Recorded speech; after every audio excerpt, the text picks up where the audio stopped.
Hello students, I am Dr. Vasantha. Today's session is about women entrepreneurship development. Before we proceed, let us know about the status of women in our country. In India, women constitute half of the world population, but their representation in gainful employment is very low. At present, there is a great awakening among women. Educating women is necessary in strengthening their personality. It is rightly said, to awaken people, it is the women who must be awakened. Once she is on the move, the family moves, the village moves, and the nation moves. Dear students, this is the time that countries should create a suitable support system for encouraging more entrepreneurship amongst women. At the end of this chapter, you will be clear about the concept and the different types of women entrepreneurs, obstacles being faced by middle class women entrepreneurs in India, entrepreneurial growth after independence, recommendations and suggestions for the development of women entrepreneurship. Now I have a question for you. How many of you are interested to become an entrepreneur? Good. Can you tell the definition for a woman entrepreneur? Woman entrepreneur is a person who would like to face risks because of adventures spirit she possesses. As per the notes of Government of India, an enterprise owned and controlled by a woman having a minimum financial interest of 51% of capital and giving at least 51% of the employment generated by the enterprise to women. Students, next let us see the different types of women entrepreneurs in India. Do you know that in India, there are 5 types of women entrepreneurs. They are affluent entrepreneurs, pull factors, push factors, self-employed entrepreneurs, and rural entrepreneurs. First, we will see about affluent entrepreneurs. Affluent entrepreneurs are those women hailing from rich business families and select their trade in film distribution, beauty parlor, interior decoration, etc., and carry out their work with the help of their family members. Second type of women entrepreneurs is called pull factors. How many of you are aware about this type of entrepreneurs? This type of entrepreneurs are educated women in cities take up entrepreneurship as a challenge to economically independent. They usually take low risk enterprises like establishing schools, catering centers, restaurants, grocery shops, etc. Next comes push factors entrepreneurs. These entrepreneurs are those who accept entrepreneurial activities to overcome family difficulties. The family situation forces them to start a new venture or to develop the existing family business. Fourth type of women entrepreneurs are called self-employed entrepreneurs. Students, we know that women entrepreneurs are mostly undertake self-employment ventures. This type of women are from very poor family and start mini enterprise like bamboo making, broom making, candle making, tailoring firm, or providing tea and coffee to schools and offices are called self-employed entrepreneurs. Finally, rural entrepreneurs. This type of entrepreneurs are hailing from rural areas and select less risk trade like preparation of fruit juices, pickle making, puppet making, etc. Dear students, though women have lots of business skills in them, there is nobody to encourage and motivate them in entrepreneurship. As a result, they have to face many problems even before starting their enterprise and also while doing their business. Next, we will see the obstacles being faced by women entrepreneurs in India. Let us see the major problems. Foremost is lack of finance and problem of liquidity. The main problem faced by women and small entrepreneurs are inadequate finance and working like to take risk in spending money in ventures run by women. Moreover, banks also have negative attitude on women, thinking that they may not be able to repay the amount. Hence, the female entrepreneurs trust their personal savings and loans from their friends.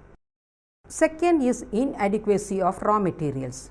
Due to scarcity of raw materials and other necessary equipments, women entrepreneurs find it difficult to run a business. Third is family responsibilities.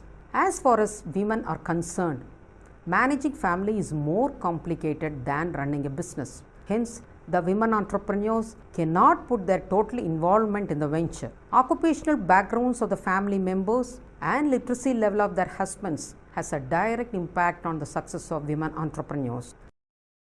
Next problem is low literacy level. In India, more than 60% of women are illiterate. The family think that spending money for women education is a liability. Lack of education and experience leads further problem in starting a business.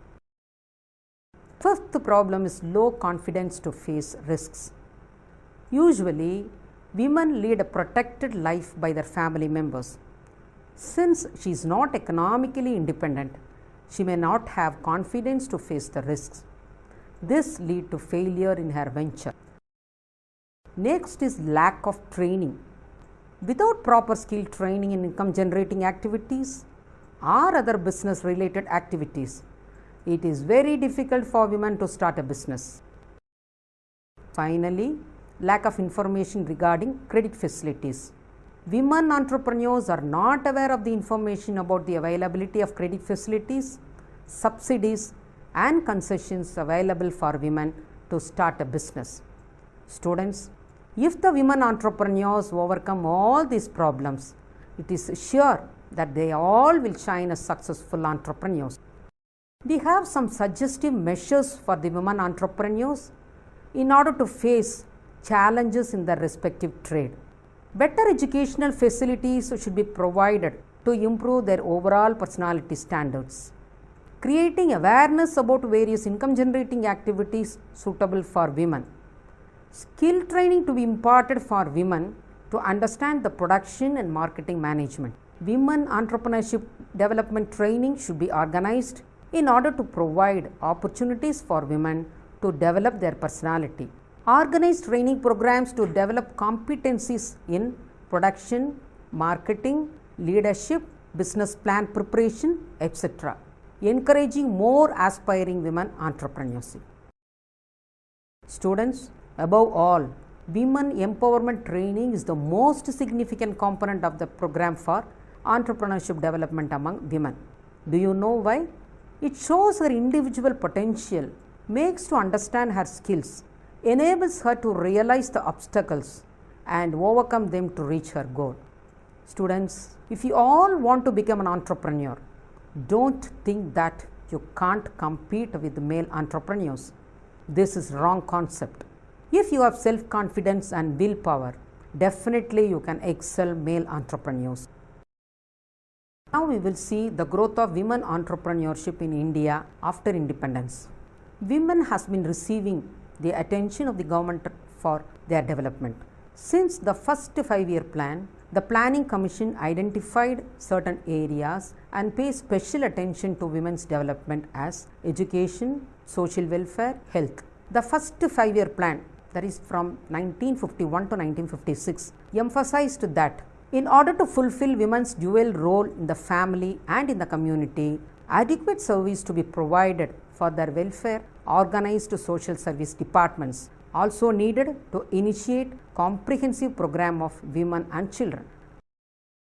The second 5-year plan during 1956 to 61 emphasized the need for special attention to be given to rectify the problems of rural workers as they were less organized and suffered from certain social prejudices and physical disabilities.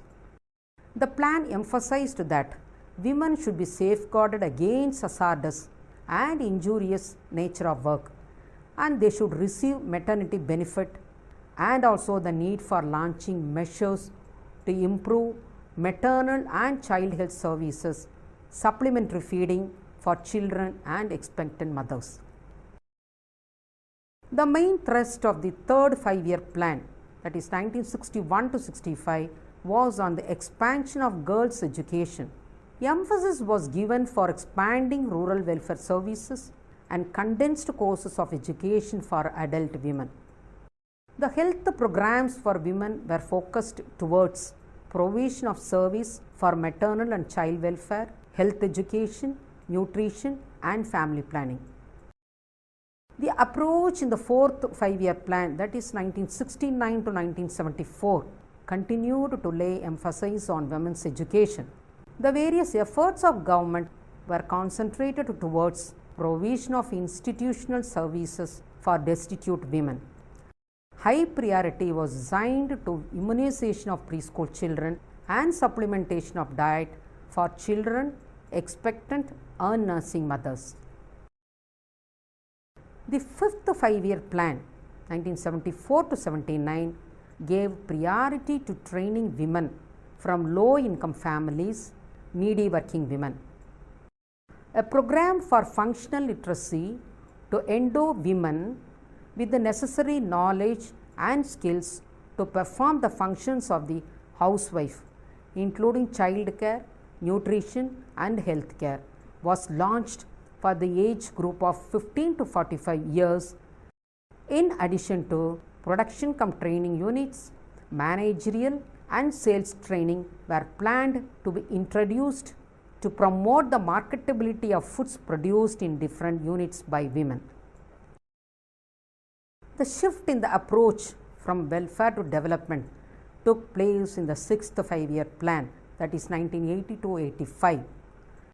The plan adopted a multidisciplinary approach with a special thrust on the core sectors of health, education and employment.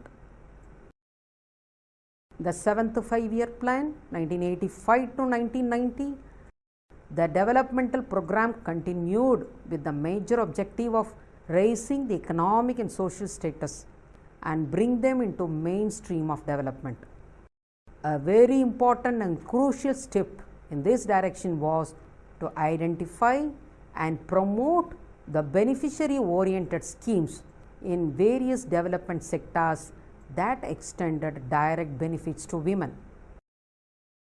The eighth 5-year plan, 1992 to 97, with the human development as its focus, promised to ensure that the benefits of development from different sectors do not bypass women, implement special programs to complement the general development programs, and to monitor the flow of benefits to women from other development sectors and enable women to function as equal partners in development process. The ninth 5-year plan, 1997 to 2002, adopted the strategy of women's component plan, under which not less than 30% of funds benefits are earmarked in all the women related sectors for women specific programs. A review of the women's component plan during the ninth plan, 97-2002, has confirmed that nearly 42.9% of gross budgetary support in 15 central ministries, aggregating a total amount of rupees 51,943 crores, has been spent on women. In the departments such as family welfare, health, education, women and child, and Indian system of medicines and homeopathy, as high as 50% to 80% of the plan expenditure was incurred on women. The 10th 5-year plan, 2002 to 2007, has undertaken measures to strengthen women's component in plan programs. In order to address the developmental issues relating to women, a task force on women and children was constituted by the government in August 2000. Students, now hope you are all clear about the entrepreneurial growth in India, starting from first 5-year plan till 10th 5-year plan. Now let us see the various schemes implemented by the Government of India for the development of women. The Government of India has implemented various self-employment and wage employment programs for the development of women and children and are discussed below. Integrated Rural Development Program, that is IRDP. The Integrated Rural Development Program was started in 1980-81 in all blocks of the country and continued as a major self-employment scheme till March 31, 1999. IRDP has several allied programs aimed at the self-employment of the rural poor. Under this program, poor borrowers are encouraged to organize themselves into groups or give awareness training on importance of regular savings and credit discipline and are instilled with a sense of self-confidence. Training of rural youth for self-employment, TRYSEM. One of IRDP's facilitating component is training of rural youth for self-employment, introduced in 1979, was aimed at providing basic technical and entrepreneurial skills to the rural poor in the age group of 18 to 35 years to take up income generating activities. Next, development of women and children in rural areas, DWACRA.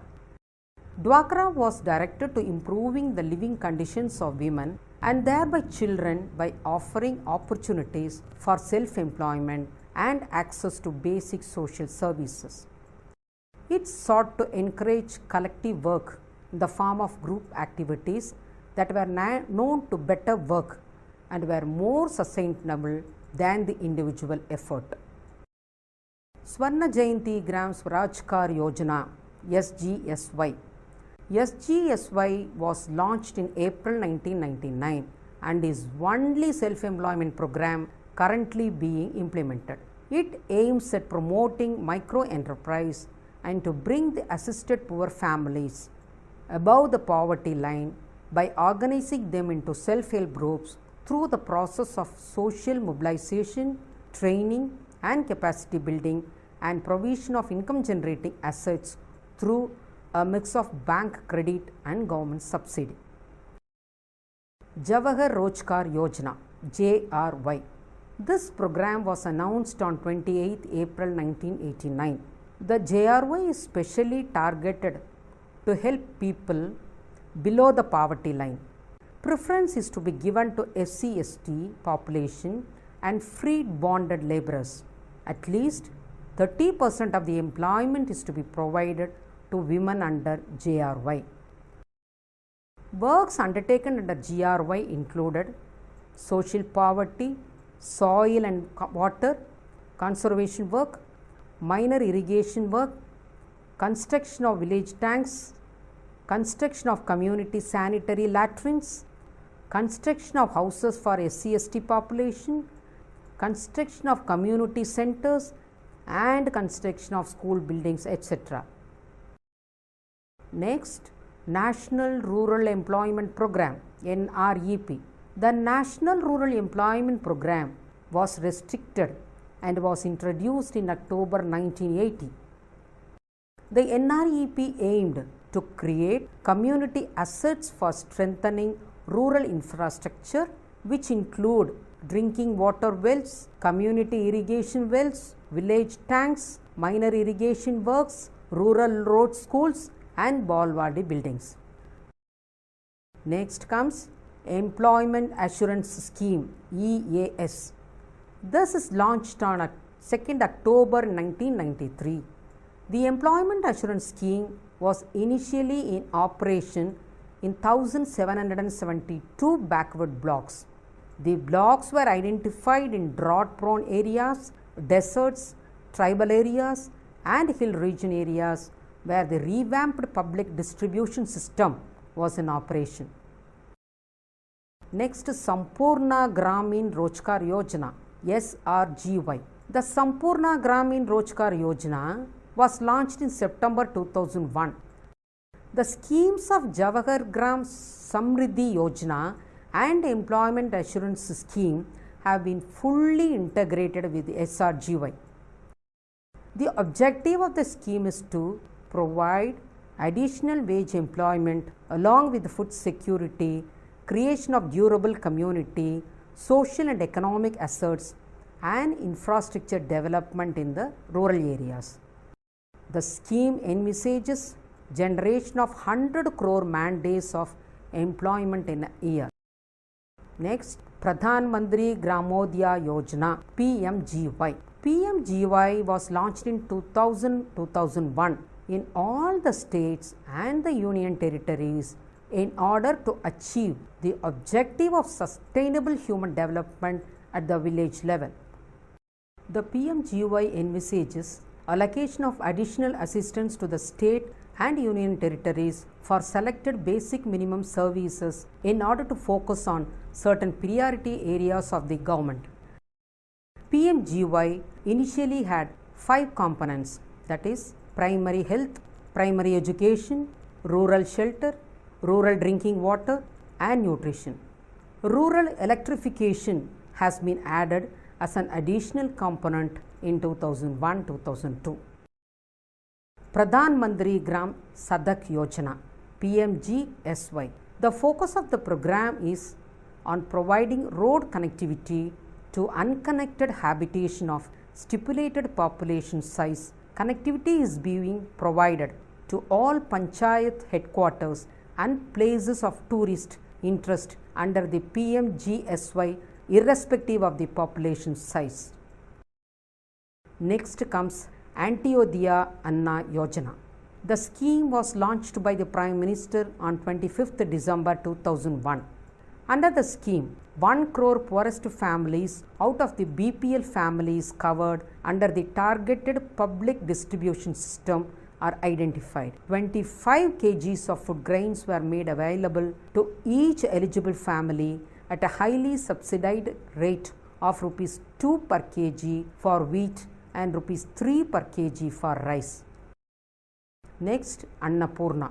This scheme was launched on April 1st, 2000 as a 100% centrally sponsored scheme.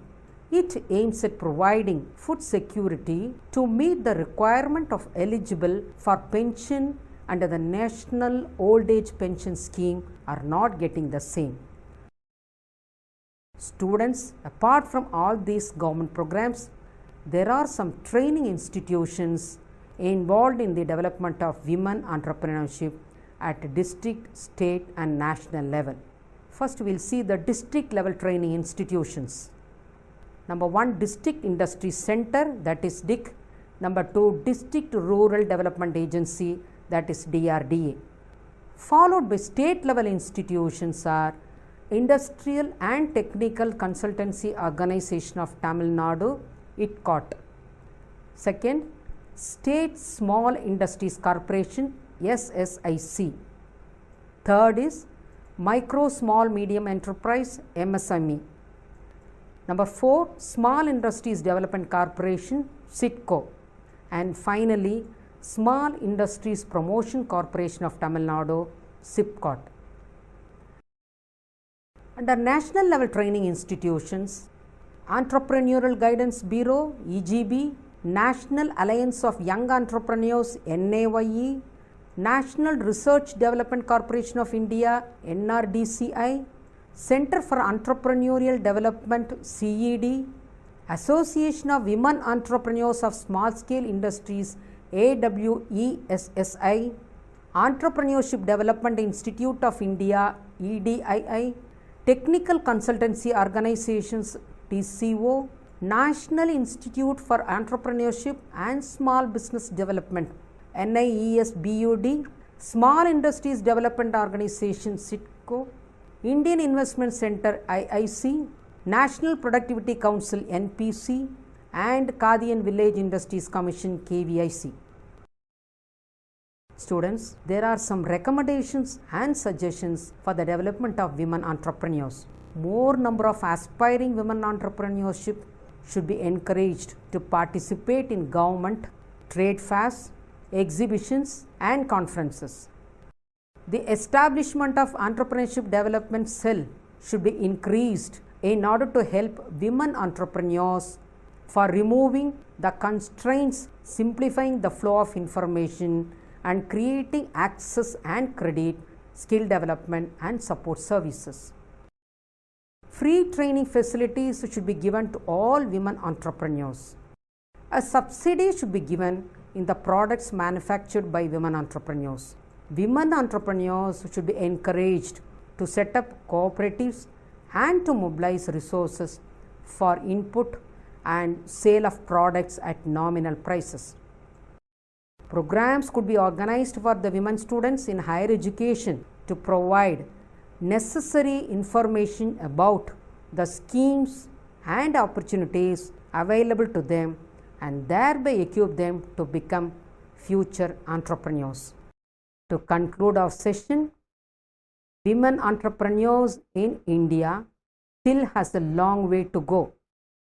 As women form a considerable segment of the Indian population, their strength and energies can be utilized in the interest of the nation's economy. More women should be encouraged to take up entrepreneurship through special concessions and financial support. A proper psychological climate should be created for women to enter the business world in a large measure by widening their awareness and providing the necessary encouragement. It is high time that women energies are tapped and used for the economic development of the nation as a whole. Dear students, when one door of happiness closes, another opens. But often we look so long at the closed door that we do not see the one which has opened for us. Begin doing what you want to do now. We are not living in eternity. We have only this moment, sparkling like a star in our hand and melting like a snowflake.